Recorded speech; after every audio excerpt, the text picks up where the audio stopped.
Hello, welcome, Cabbage here. In Nier Reincarnation, let's talk about the live stream from the other day. As usual, I did on my community posts a live blog about it where I translated what was going on.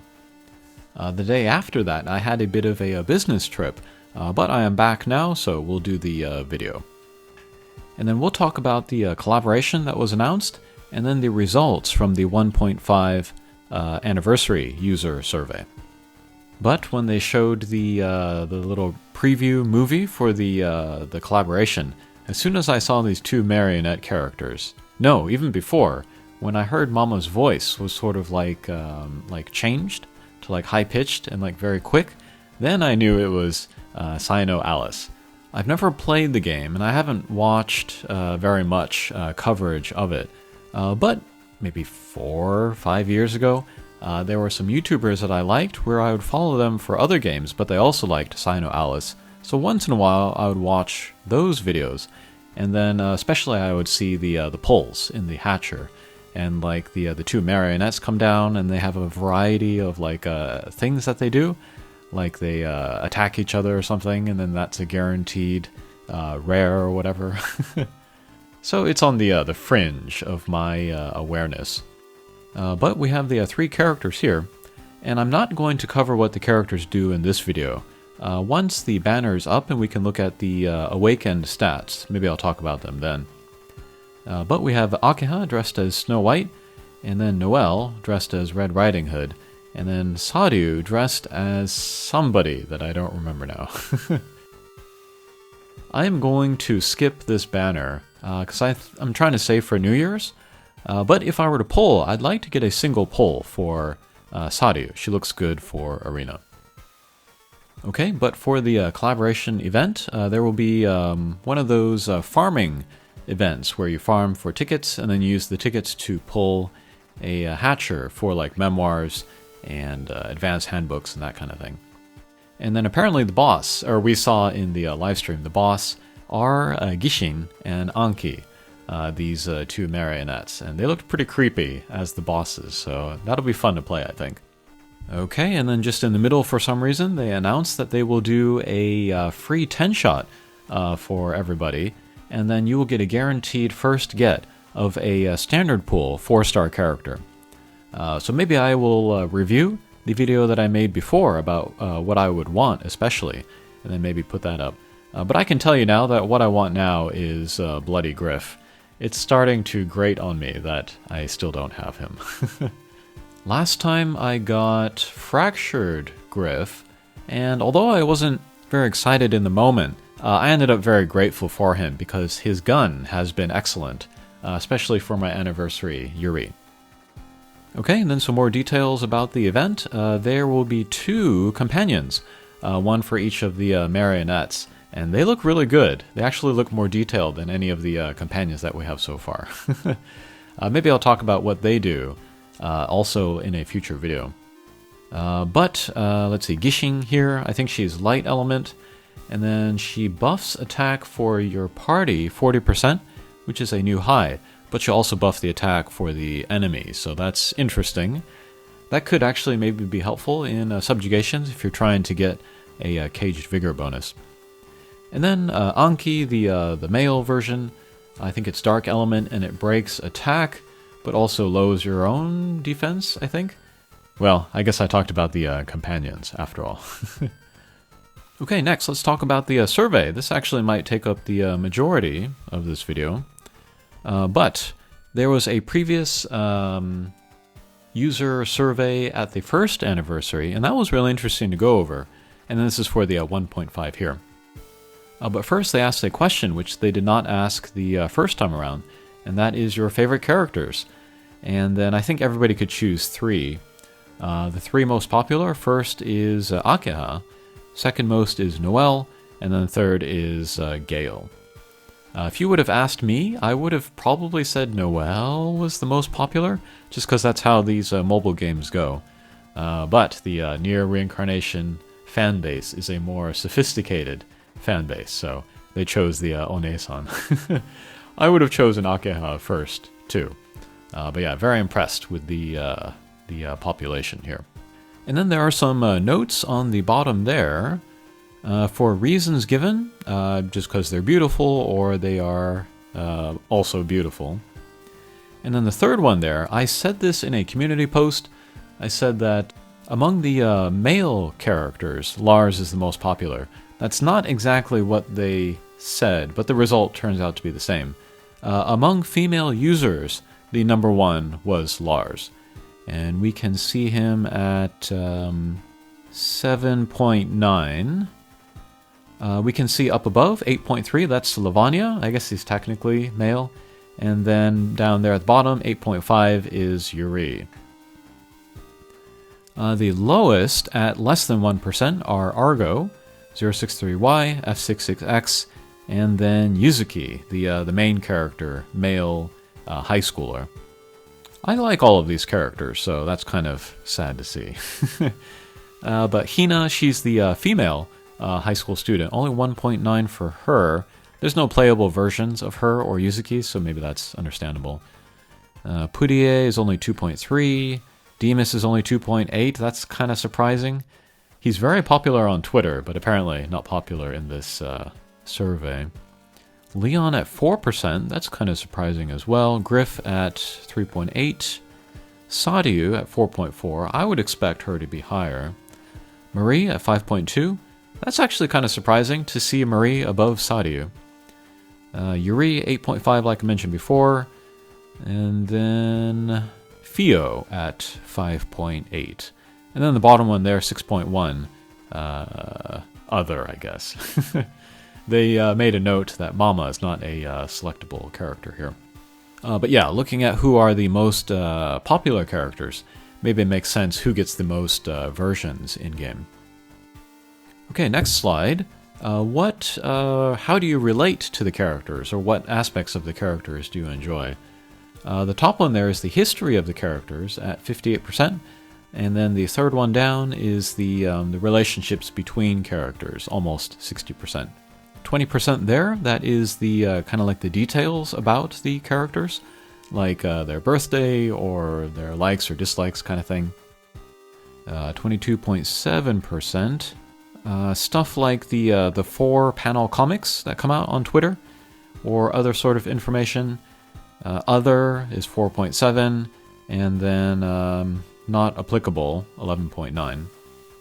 But yeah, a lot of mobile games, they really kind of try to get you to become fans of the characters, and I feel like Nier Reincarnation does a really good job of that. I've actually never been such big fans of characters in other mobile games. Maybe in War of the Visions, like Sasayaki, people like that. But Nier Reincarnation, there are multiple characters that I would go to bat for, so they really do a good job of making us like them. I think the stories have a lot to do with that. The stories and then like multiple costumes. Okay, next, what do you like about the world, or the overall experience of Nier Reincarnation? The top one there, that's the scenario, just the story. And then 80% is the character design. I can agree with that. 36% is concept art. A lot of that is on the Twitter account. Let's see, 30% is a 3D environment. I guess that could mean the cage. And then, let's see, 17% like the battle system. I think the battle system's pretty good for what it is. And then for 66%, that is the music. 1.8 is other, and then 1.9 is not applicable. Okay, next, what game contents do you like? The top 67% like the main story. Let's see, otherwise there are the limited time quests, where it's just easy to farm up materials. The dark memory quests, those are always popular for some reason. I guess probably part of it is because you can get the other rare materials, and then maybe the other part of it is that you can unlock the stories as you unlock characters. Let's see if there's anything remarkable here.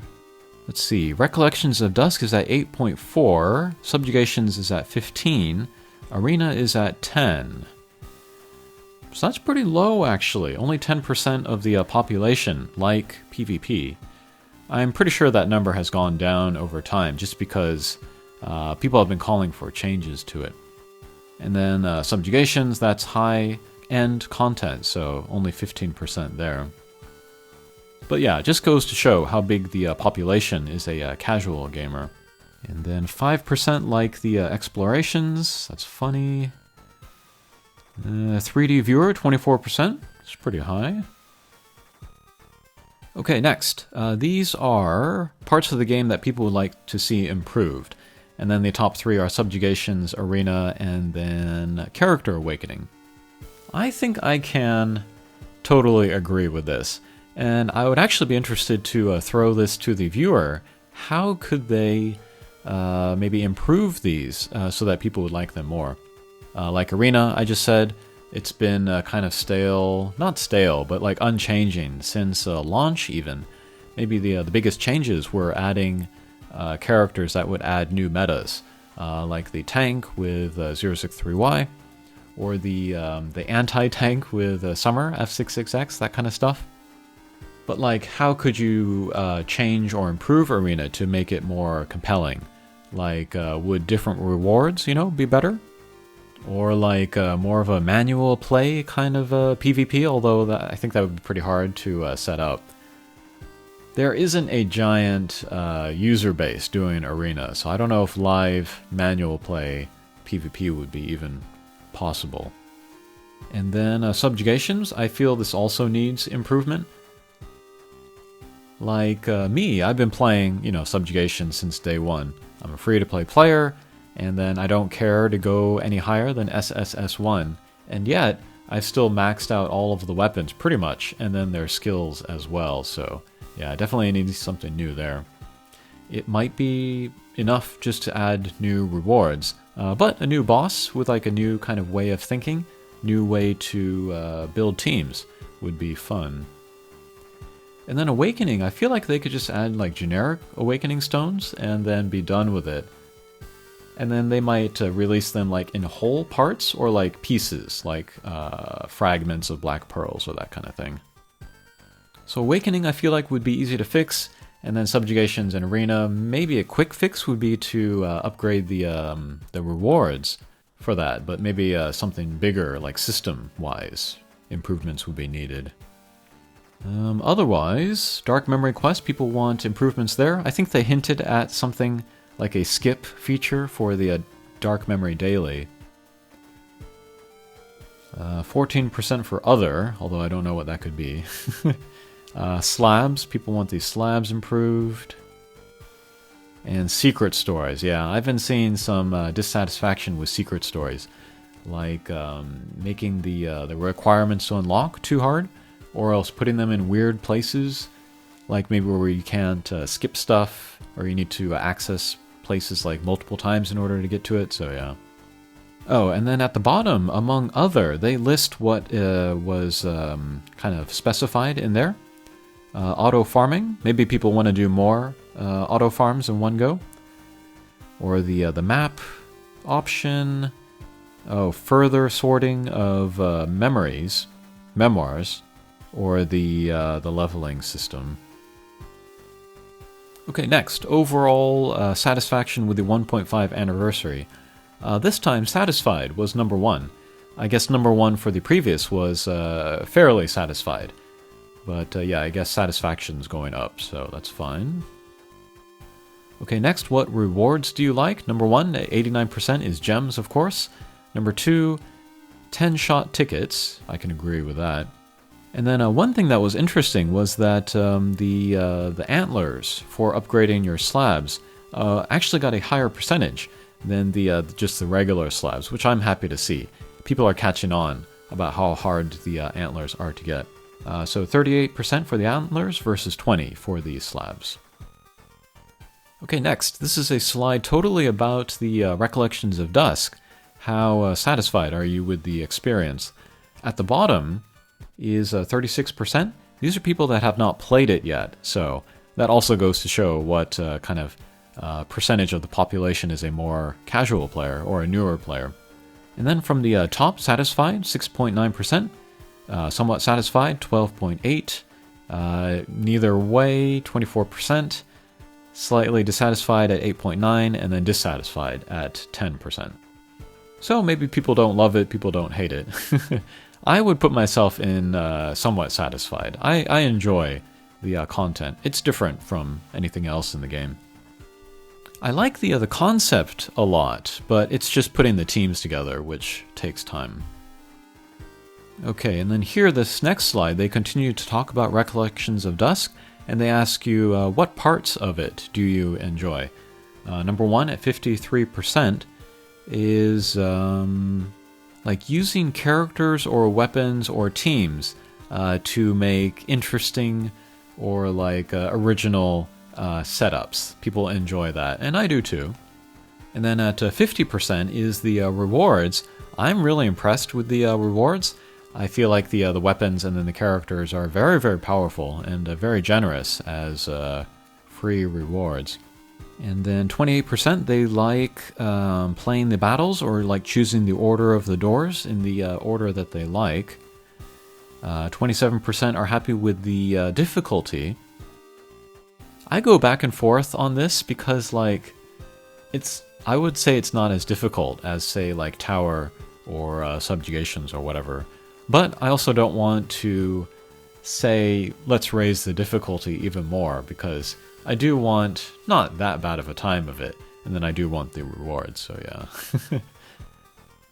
And then 32% like the story. Yeah, I really like the story of there as well.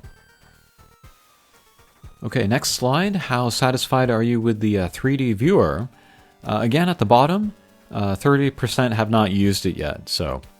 Not for everybody, this mode, but it seems that most people that do use it are on the satisfied side, 30%. Okay, and then last slide, what are you enjoying about the 3D viewer? At 90%, it's being able to look at the characters from various angles. And then 62%, they like the motions. And yeah, I do too. I was actually impressed and surprised that they included like multiple attack motions just right off the bat. There's a lot of stuff that they haven't added so far, like getting up from the ground animations and like win animations. Hopefully they add those later, but yeah, pretty impressed with what they added. And then going from the top, 34% they like the environments. 23%, let's see, you can run around the environments. 34% you can make teams, give them weapons or companions. That's also pretty impressive. Again, I was kind of surprised that they allowed you to put 3 characters in there at once. And then 25% like the filters and effects, and then 38% like that you can set up the characters in the places that you like, and then stop the motions where you like. I'm also really impressed and happy with those. Okay, and then finally, maybe the biggest news, which was not actually announced, but producer Saito, he kind of made a specific point about it at the end, but he also kind of dropped hints during. But they do want to rethink and revamp those 3 things that the users pointed out in the survey, which is Arena and Subjugations, and then Character Awakening. So that's kind of big news. Those are big game modes, those first 2. I will admit that I've been playing the game less because, like Arena, you know, I'll just play the last hour of every week, and the Subjugations I don't play at all. So that's kind of 2 of the 3 big game modes that I'm just not touching anymore. But if they could, you know, make those engaging and interesting again for a long-term player like me, that would really up my motivation to play.